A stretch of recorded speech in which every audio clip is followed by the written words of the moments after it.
people! Andito na naman kami para sa isang episode ng Ed James Love Story in Rome. Wow! Grabe! Napaka-romantic, no? Romantic na ganon, nakakatawa na, nakakatuwa, anong pangalan, hindi ko na alam. Nakakagilalas. Hindi, killing to the bones. No guys, pinapatawag ko kayo guys ha, kaya tayo nagpupwentuhan para sa entertainment guys, okay? We are just entertaining you para sa ganon ay maibsan ang ating kalungkutan, lalong-lalo na ito na idulot ng pandemya. Okay, nandito na tayo ngayon sa episode 5. Wow! Nakarating na tayo sa episode 5. Tama ba yun? Tama ba yun? No. Episode 5 na ba guys? I don't know. Ano? O nga yata episode 5. Huh? Ngayon guys ay as sinabi ko dun sa last na video natin ay sinabi ko na ang tatalakayin natin today ay tungkol doon sa sumunod na kabanata ng buhay namin dahil syempre nagligawan ay naging magkaibigan muna, magkabarkada at naging close tapos hanggang nauwi sa pagka-develop tapos ngayon umantong na doon sa halika na kahapon. May kissing-kissing nang nangyari.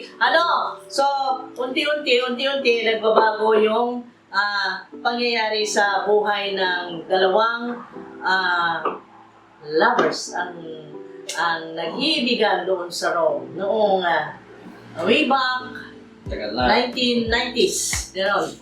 Okay, so, ngayon guys, ang sinabi ko noon sa nakaraan ay talakayin natin ang tungkol doon naman sa kung paano kami humiwalay sa parents niya. Kasi siyempre, doon kami nakatira noon, Ngayon, nung nakatira kami doon, siyempre, naging mas closer kami, lagi kaming magkasama, siyempre, mag-on na, para na kaming, alam nyo na, very close. Tapos ngayon, hanggang nagbalak na kami, nagplano na kami na humiwalay sa kanila, kaya kami naghanap ng bahay, not really bahay, ng room na upahan. Okay? Apartamentino ang tawag nila, yung studio type na room na kasya sa aming dalawa. Alam nyo kasi doon sa Roma, ang mahal ng upa guys, ng mga ganyan, mga rooms, mga apartments, sobrang mahal. Kaya, syempre, para mura, ay doon lang din kami sa Camilutya dahil doon marami yung studio type na maliliit na yung kwarto. So, ngayon, may nabakante doon sa 5th floor, doon kami nakalipat. Yun, kinausap namin yung may-ari, tapos yun, nag-down kami. Tapos nakalipat kami, okay naman kasi dadalawa lang kami. Okay naman yung tirahan kasi siguro, parang ganito rin, kalaki. Ganyan, na may CR, ganon, na may patio na konti, meron yung patio, terrace na, ayun, merong, ikaw nga magkantali ka na dito. Masuk yung malayo, yung nabahan natin ay mahal. Yung luwag, meron pang, may yung...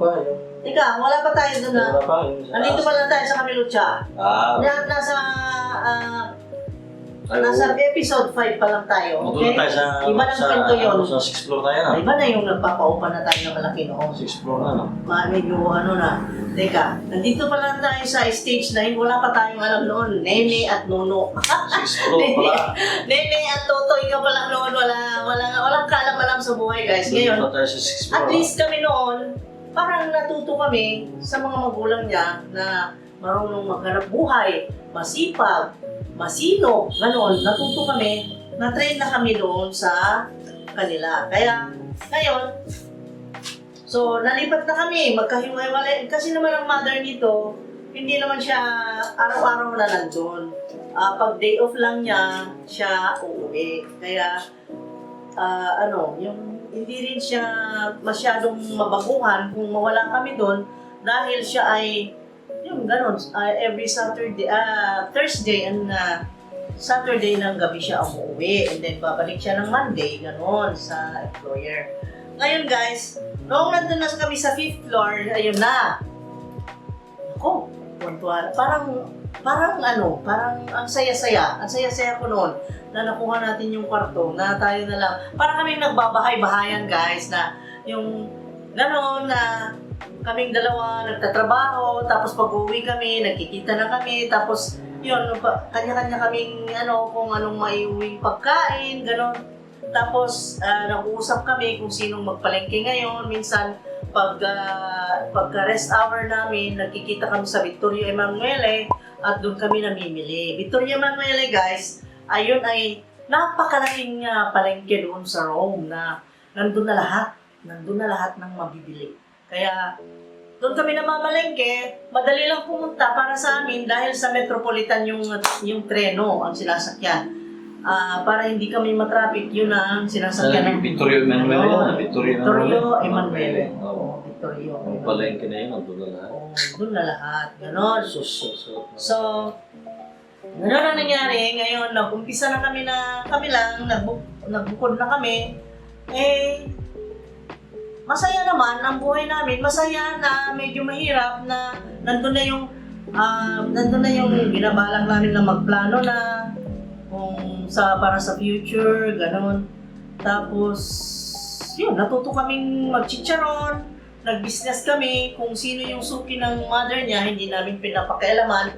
May mga iba rin kami na nakukuha na suki namin. Kanya-kanya na kami noon. Yung balot, yan, kung ano-anong naititinda namin, maraming, at minsan pa, hindi lang minsan, pagka yung nasa pagka nakapalengke ng marami. Minsan talaga namamalengke kami ng marami dahil nagtululuto kami ng para sa lunch sa trabaho ko. Kasi marami kaming kasamang mga Pilipino sa trabaho ko. Ayun, pinagluluto ko sila, pinag-order ko anong gusto nilang lutuin ko para sa lunch nila. Nagluluto ako minsan ng pakbet at prito, mga ganon. Kung ano yung order nila. Mga ulam na. Mga ulam. Tapos minsan nagluluto rin ako ng mga kakanin, ganon. Yun. Para sideline. Tapos iba pa yung kita ko doon sa trabaho ko kasi merong rest hour na 1.5 hour. Everyday yan. Para sa lunch break. Ngayon, yung oras na yon, di ko sinasayang guys, di ako natutulog. Yung iba natutulog. Ako, yung kinakausap ko na kung sinong gustong magpa-manicure. Yan. O kaya magpagupit, ganon. Hindi ako marunong nun, pero natuto ako doon dahil sa nanay niya. Pero alam nyo, yung kagustuhan ko na matuto talaga, doon na nabuo yung pagbalak naming dalawa. Kasi siya rin naman ay mahilig mag-ayos ng mga kotse. Dahil mahilig siya sa mga kotse. Ngayon, buo ang aming plano na mag-enroll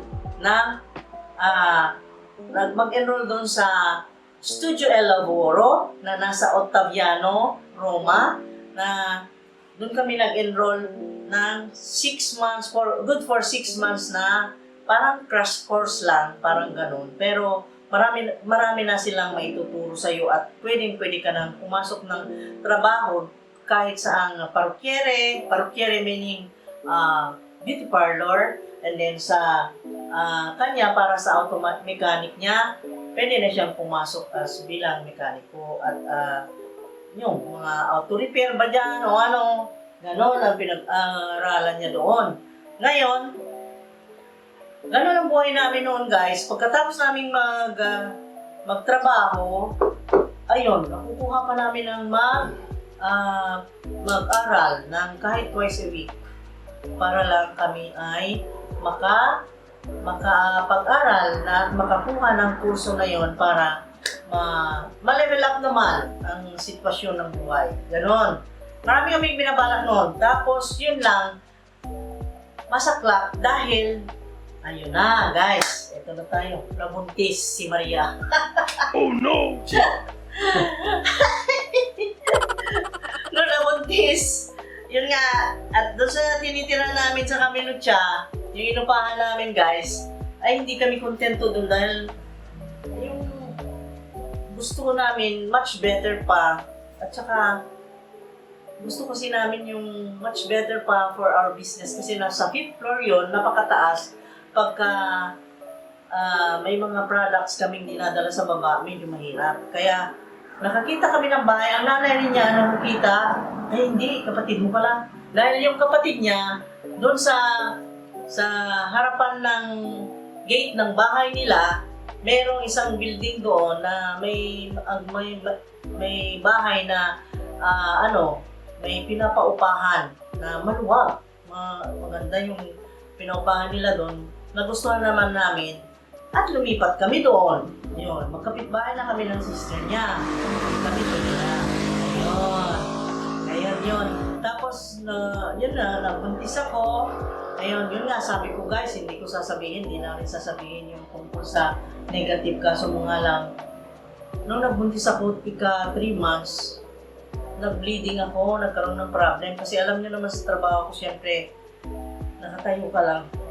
Bilang isang kumesa, nakatayo ka, yun, maraming inaasikaso nun, yun. Ako pa nagdi-display ng mga sa vitrina, yung window, alam mo, sa mga shop. Sa manikin. Sa manikin. Yun, maglalagay kami ng mga yung panamuti para ma-attract yung mga customer. Para, halimbawa, kung anong bagong dating namin na product, ayun ay pasuot namin sa manikin at gagandahan namin na pagka-display kung ano-anong design ginagawa namin. Ganon ang trabaho namin noon. Tapos, ako pa, ang natasan sa trabaho, mas medyo may trust sa akin ng employer ko. Ako ang kinukuhanan ng design para sa i-order nila. Ay, antok na! Antok, mama! Antok! Antok na, pagod na kasi. Anyway, eto, tatapusin ko na yung tungkol doon sa aming bahay-bahayan. So, nailipat na kami doon. Ngayon, nung nailipat kami doon, alam nyo na, para kami nag-honeymoon. Enjoy na enjoy ko yung, na para kami nagbabahay-bahayan. Tapos, pagka weekends, yung mga auntie niya minsan pumunta doon, nagsisingalong kami sa bahay. Kasi hindi naman stricto yung may-ari. Ang may-ari nasa kabila lang. Duplex nga na bahay yung guys. Yung kabila, pinaupahan nila sa amin. Yung kabila, yung may-ari ng bahay.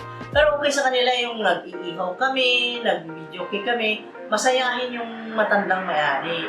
Kaya walang problema. Kaya ang saya-saya ko noon doon. Tapos, yun nga lang, yung nagka-problema ako noong 3 months ng tiyan ko, nagpa-doktor ako, syempre, bilang isang employee, ay meron akong mga benefits sa Medicare, mga ganyan, parang PhilHealth, kumbaga, ay inasikaso ako ng doktor at binigyan akong certificate dahil ang advice niya ay ibigay ko sa employer dahil hindi na ako pwedeng magtrabaho. Sirat, mag 3 months ang tiyan ko noon, mga 2.5 months noon, nagpatingin ako. Hindi ako pinagtrabaho guys. Yun, nasa bahay lang ako. Kaya naging ganun lang, nasa bahay lang ako. Tapos siya nagtrabaho, pag dumadating, parang tapos minsan di ako nakakapagtiis. Pupunta ako sa trabaho niya, sinisilip-silip ko doon. Nagugulat yan. Dahil, bakit ko sinisilip doon? Maraming chicks Maraming chicks doon, guys. Hindi chicks, mga hens. Hens? mga hens, mga matatandang hinahatid niya yung mga binibili doon sa sa alimentary. Yun. Ayun. Ngayon, hindi ko pala nasabi guys, nung nandun nalipat na kami sa Casilina, ito pala, nalipat na rin ng trabaho, malapit din doon sa sakayan ng tram. Hindi ko pala nasabi. sa Victoria Emanuel ay merong shop doon malaki na Masyalayo. Masyalayo meaning meat shop and including groceries. Ganon ang trabaho niya. Nandun siya. Mag-slice ng ham at mag-prosciutto. Kasi doon sa cheese. trabaho namin na pareho noon, parang inayawan na niya kasi maliit lang daw ang sahod. Mas malaki itong pinasok niya.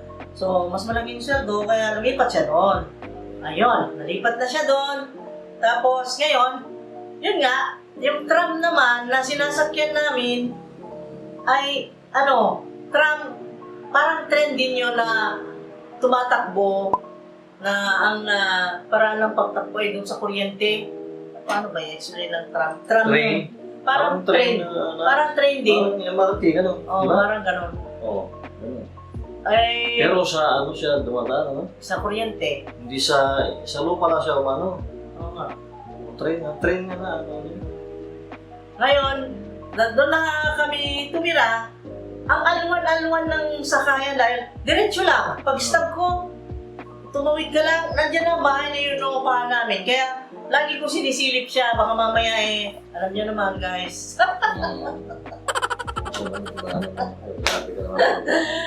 Sa naisip nito sa Tapos, lagi eh. hindi naman. Magkatawa lang ako. Pura ka naman. At ganon. Syempre, namimiss ko siya. Maghapon ba naman wala akong kasama? Buntis ka pa. Tapos mamaya, magluluto na ako. Mga bandang mag-alas 5 yan. Bibili na ako ng lulutuin kong yung favorite niya, yung bongole. Ganon, magluluto ako. Yung spicy, dadamihan ko ng sili. Yun, gustong-gusto niya yun. Spaghetti con bongole. Yun.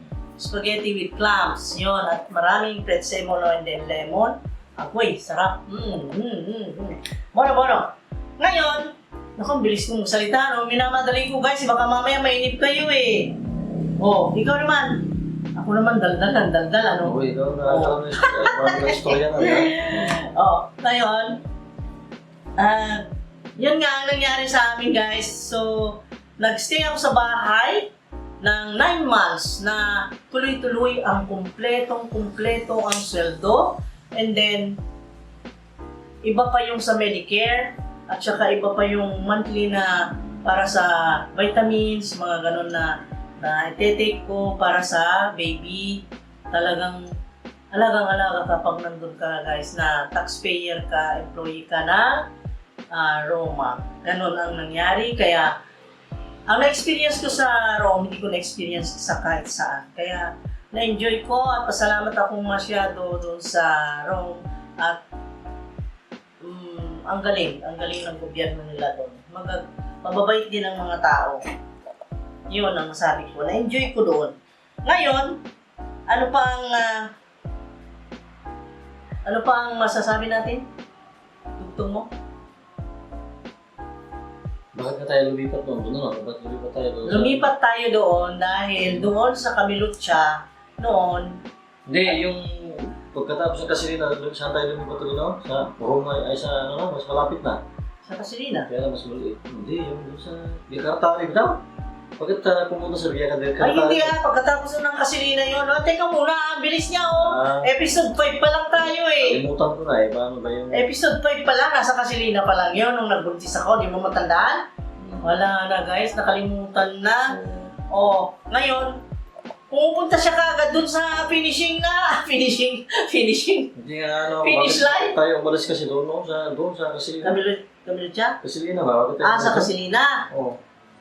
Umalis tayo doon noon dahil yung may-ari, meron daw titira na kamag-anak niya.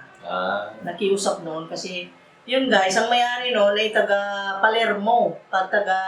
Yung kung magsalita pa, ay daw, mga gano'n, yung kumbaga, nasa province sila galing, mga probinsyana na tumira sa siyudad, sa Rome. Parang, kumbaga, taga Carmen na tumira sa Tagbilaran, parang ganun ba. Tapos nagkaroon sila ng bahay dahil sundalo yung kanyang asawa, pero namatay na. Ngayon, yung pamangkin daw niya ay lilipat sa Roma, kaya kailangan nila yung bahay. Yun. Kaya nakiusap sila, kaya tayo, naghanap na naman ng iba. Binigyan naman tayong plaso, hindi naman tayo agad-agad na pinalayas. Hindi naman. Ayun. Tapos napapunta na tayo sa Biadek. Hindi pa, Biadek Cartari. Biadek Cartari na, no? Kaya nga, inaano ko pa ako na kung sa video Cartari na. Wala pa, no? Ay, wala pa. Galing na tayo sa Albano noon. Diba? Ay, si Marco noon, ano ko man, di ba? Ay, nasa video Cartari na tayo, no? Yan si Marco pa. Oo. So, maliit na si Marco. Maliit pa. Okay. Nandun tayo sa pagbubuntis. So, nabuntis si Maria.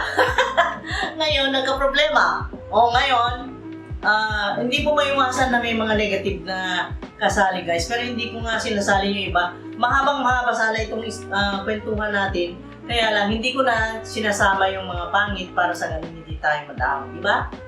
Ganon. So, yung positive side lang, ganon yung ang sinasabi ko. Ganon ang buhay namin noon. Tapos para makaraos at para makaipon ng pera dahil ang target namin, ang goal namin is to save money para sa, syempre, nabuntis na ako, para sa bata at para sa mga projects na mga plano namin sa Pilipinas. Yon, kaya kailangan namin mag-save. Kaya dami namin hanap buhay noon. Yon, kaya sinipagan namin ng todo. Sama. Ganon kasi ang magulang niya. Ganon kasi. Kaya lagaya namin yun. Bibihira rin ang katulad ng mother nito. Sobrang sipag. At magaling yung a great provider. Kaya ang gandang idol. Ina-idol ko yun. At saka barkada kong mama niya. Hanggang ngayon. Hindi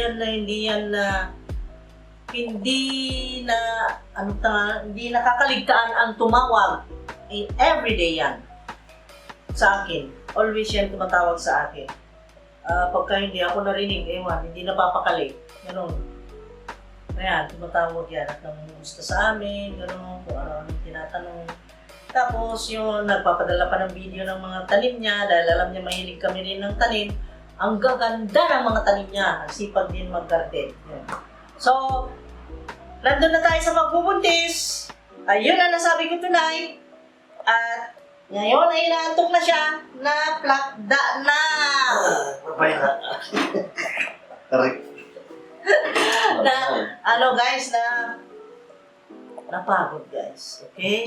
Stop na natin? Alam niyo pag gawin ganito, ha? Stop na yata natin dahil... Okay, stop na namin bago mag-overheat guys, ha? Na yata sila. Okay? Thank you. Baka naman na kayo ay nagsasawa na. Sabihin nyo lang, ha? At stop na natin to. Okay?